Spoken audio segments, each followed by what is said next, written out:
Hey there, welcome back. So I've been asked many times during the sessions, especially by the senior consultants who are playing the role of an architect, how can we give access to a specific package? Because typically in any project, the team size would be definitely more, means it would not be taken care by a single consultant.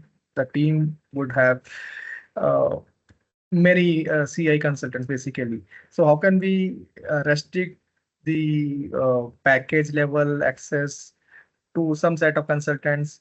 If let's say, especially for the product-based company, where some POCs or some product development is going on, and you do not want a particular package to be touched by your fellow colleagues. So how can we do that, or a specific integration flow or any particular mapping you want to restrict so that others cannot download it, or they by mistake they should not be able to delete it or make any changes to that particular artifact. So is it possible? So yes, that's possible through the access policies. How to implement that? So we will just try to understand based on an example. So this is my tenant where I'm having multiple packages. Let's say I don't want my fellow consultants to have access to this particular package automation and this training package, let's say. So right now, if you see here, this is the tenant, and in this tenant, I'm having multiple users assigned to this particular tenant. There are various users, various numbers of users. So this is my primary user, this is my admin user. Okay. So I want only this admin and the second user. These two users I want should have access to some of the packages, and rest they should not have the particular package access or artifact related access. So anything can be implemented. So how to do that?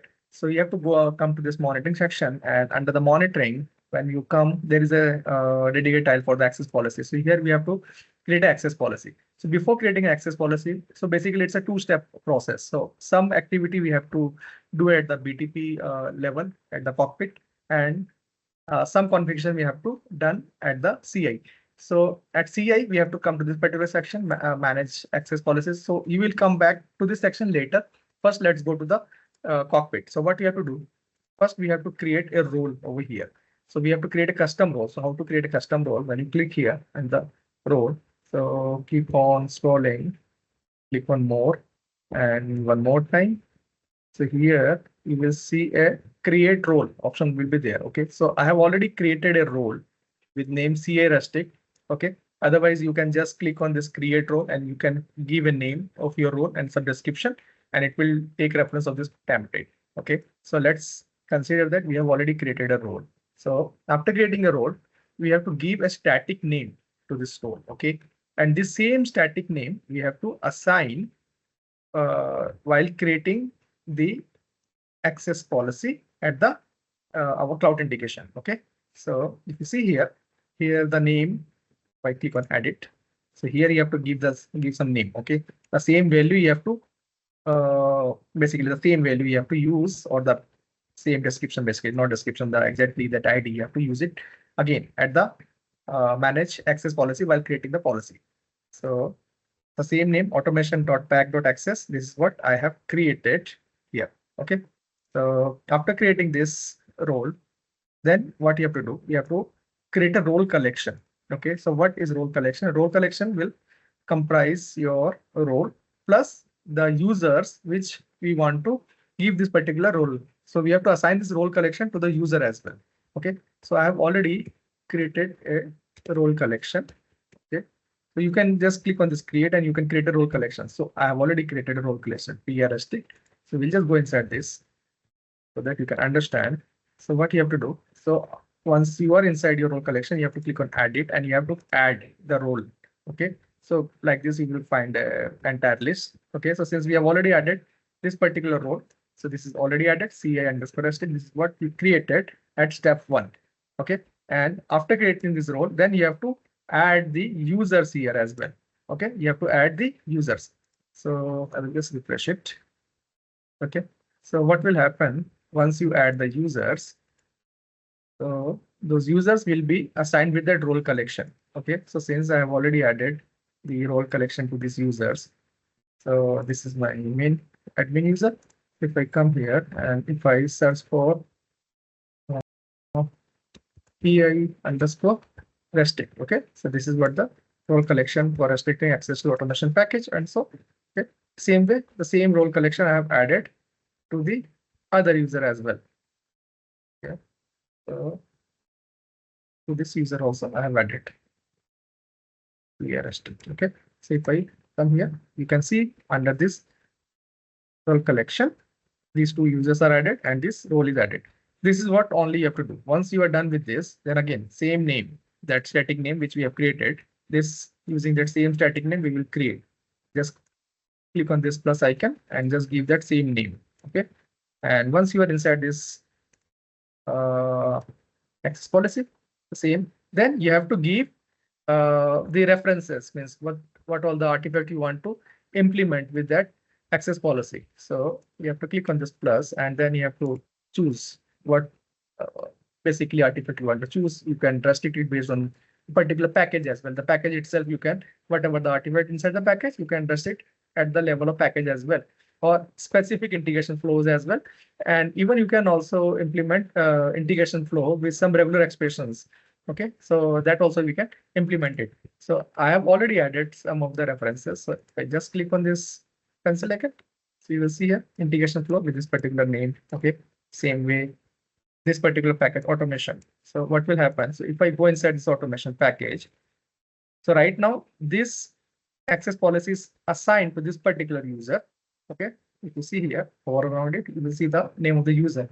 This user you have already assigned it. Okay, if I go inside this particular integration flow, I will be able to edit this because this access policy is already assigned to this particular user. Same way, if I go to the other package, okay, I will be able to edit it. Okay, I will be able to edit it. So what we will do, we will just do a quick comparison. I will be logging to the users which are not implemented with this particular access policy. Okay, so before that, what I will do, there is one more user. So we actually assigned to two users. Okay, so this is the second user. If you hover around this Christoph. Okay, so this is the user. And if I go inside this, any of the integration flow within this package, so if I edit it, I will be able to do it. Okay, let me just cancel it. And now I am moving on to the third user. So this is the third user where we have not implemented. This is Chirag. Okay, so if we try to make changes to any of the automation integration flow within this package, if I try to edit it, administrator. Okay, so unauthorized, basically, even you cannot able to delete it or download it. Okay, even you cannot deploy it. Okay, so this is how you can implement this. The same, if I try to access the training package as well, this package also we have implemented. So if I open any of the integration flow and try to edit it, okay, I'm not able to edit it. But at the same time, if I go to some other package, okay, let's say if I want to go to batch 42 package, and if I try to open any of the integration flow and try to edit it, so I should be able to edit it. Okay, so I'm just canceling it. So this is how we can implement the access policy. So what we have to follow, basically, these are the steps. Okay, so at the step one, we have to create a role, and then the role name you have to assign it. After giving the role name, the static name, this is very important because this same static name we have to assign it when we have to create the access policy at the cloud integration. And after creating the role, we have to create a role collection, and inside the role collection, we have to assign the role which we created at step one and the access, the users to whom we want to assign this particular policy. And once it is done, then some activity you have to do at the cloud integration tenant itself. So you have to give the same access policy, the same name, the same static name which you have created at the BTP. And after that, you have to assign the resources what you want to implement with that access policy. So this is how, by implementing this, you can implement the entire access. You can control the access basically at the package level or at the integration flow level. So this was just a short video. I hope you will find it interesting. Thank you so much for watching.